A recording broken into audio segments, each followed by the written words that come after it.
Hey man, let's get brutally honest from the start, because the world has sold you a lie. You've been told that to get women, to be truly desired, you need to be rich, ridiculously good-looking, effortlessly charismatic, have six-pack abs, and a car that roars louder than your voice. But that's all a grand, noisy distraction. It's not that those things don't help, they are amplifiers. Certainly surface-level assets in a complex game, but they are not the root of attraction. They are not the engine.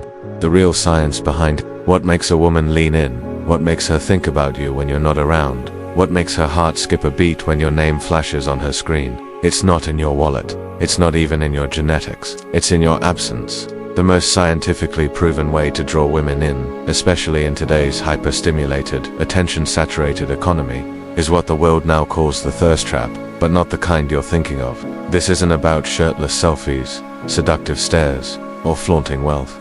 This is about reverse psychology at the deepest biological level. This is about being so unavailable, so self-contained, so profoundly grounded in your own presence that she starts chasing you, not because you asked her to, but because her biology simply can't resist a puzzle you represent. Let me explain why this works, because this isn't opinion. It's a convergence of psychology, neuroscience, and evolutionary biology. Human attraction is governed by ancient principles, and women have evolved over millennia to value what is scarce and what signals high status. In today's world, where every man is trying to signal his value through loud, obvious means, the most potent form of status is emotional scarcity. The man who doesn't need constant validation, who isn't perpetually available, who moves with a quiet purpose that seems to eclipse his need for her approval. That man is a walking magnet. He is the one she remembers at 2 a.m. He is the one she obsesses over. This behavior triggers a powerful psychological loop in her mind called the Zeigarnik Effect.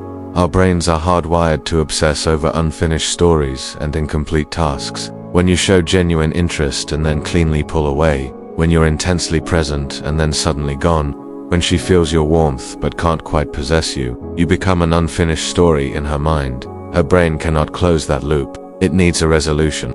And so, it spirals. She checks your stories, not just to see what you're doing, but to gather more data to complete the puzzle. She rereads your texts, searching for hidden meanings. She wonders what she did wrong, or more powerfully, what she needs to do right. To get that initial feeling back, you've become the thirst trap, not through shallow manipulation, but by mastering the profound art of presence and withdrawal. This is where almost all modern men fail catastrophically. They operate from a place of scarcity themselves, believing they need to prove their value instead of embodying it. They text again when she doesn't reply. They double message. They over-explain their jokes or intentions. They send good morning quotes and thinking of you texts into the void, contributing to the relentless digital noise she's already drowning in. From a scientific standpoint, all of that is anti-seductive. It screams a desperate message to her subconscious. This man needs me. This man has no other options. This man's emotional state is dependent on my response. He is lower on the social hierarchy, and whether she admits it to you, her friends, or even herself, her attraction dies a little with every one of those desperate moves. But when you operate from a place of true detachment, when you disappear after leaving a powerful first impression, her mind is denied the closure it craves. The lack of closure creates an intense fixation. This isn't just seduction, this is neurochemistry. It is the oldest trick in the book, only now it's supercharged by dopamine cycles, attention scarcity, and the science of unavailability. In a world where she is bombarded with attention, your dignified silence is the only thing that feels different and therefore uniquely valuable. The reason women often fall for men described as emotionally unavailable isn't because they enjoy suffering, it's because their biology is programmed to chase after status and uncertainty. If you're too available, too eager, too predictable, her brain tags you as secured. You're a solved puzzle, you're conquered. But when you masterfully mix warmth with distance, interest with silence, presence with a clean retreat, you confuse her system, and that confusion is incredibly powerful. It creates a low-grade anxiety and a sense of anticipation, which spikes dopamine in her brain. Dopamine creates obsession. You are not harming her, you are simply refusing to play the court jester. You're refusing to be the one who performs for her amusement, and that refusal, paradoxically, makes her the one who begins to dance in her mind for you. Now let's get practical, because theory without application is useless. The principles of scarcity and psychological obsession are your tools, but the art is in how you wield them. Let me be clear, This is not about ghosting, being cold, or playing childish games. That's the amateur's approach, easily spotted and dismissed. The real thirst trap, the one that works on a subconscious level, is subtle. It is felt, not forced. Imagine this. You smile at her across the room. You make intense, unwavering eye contact. Maybe you even walk over and drop a specific, genuine compliment about her energy or intelligence, and then nothing. You go back to your business, you return to your friends. You don't linger, waiting for her to praise you for your courage. You don't immediately slide into her DMs 5 minutes later with a "Hey, it was great seeing you." You let the silence do the seduction. You let her wonder, because once she starts wondering about you, you've already won. You've bypassed the surface level chatter and are now renting prime real estate in her mind. And the longer you stay silent, the louder your absence feels. Scientific studies consistently show that the human brain assigns more value to what it struggles to attain. This is the psychological principle of effort justification. The more she has to work for your attention, the more she finds herself thinking about you, checking for you, wondering about you, the more she retroactively convinces herself that you must be worth it. If you're too easy, too nice, too compliant, she doesn't trust the value because it came at no cost. She sees you as just another man trying to win her approval. But when you offer only glimpses of yourself, not the whole picture, when you show her through your actions that she is not the center of your universe, her ego gets involved. Now it's not just about simple attraction. It becomes a competition. She wants to win your attention. She wants to prove to herself that she can capture the interest of the one man who isn't falling at her feet. And when a woman feels the need to prove herself to you, you have already, fundamentally, flipped the power dynamic. Let me give you a metaphor that will stick with you. A lion doesn't chase rats. It doesn't pace the savannah begging for attention from the gazelles. It knows what it is. It sits in the sun, powerful, centered, and unbothered, conserving its energy.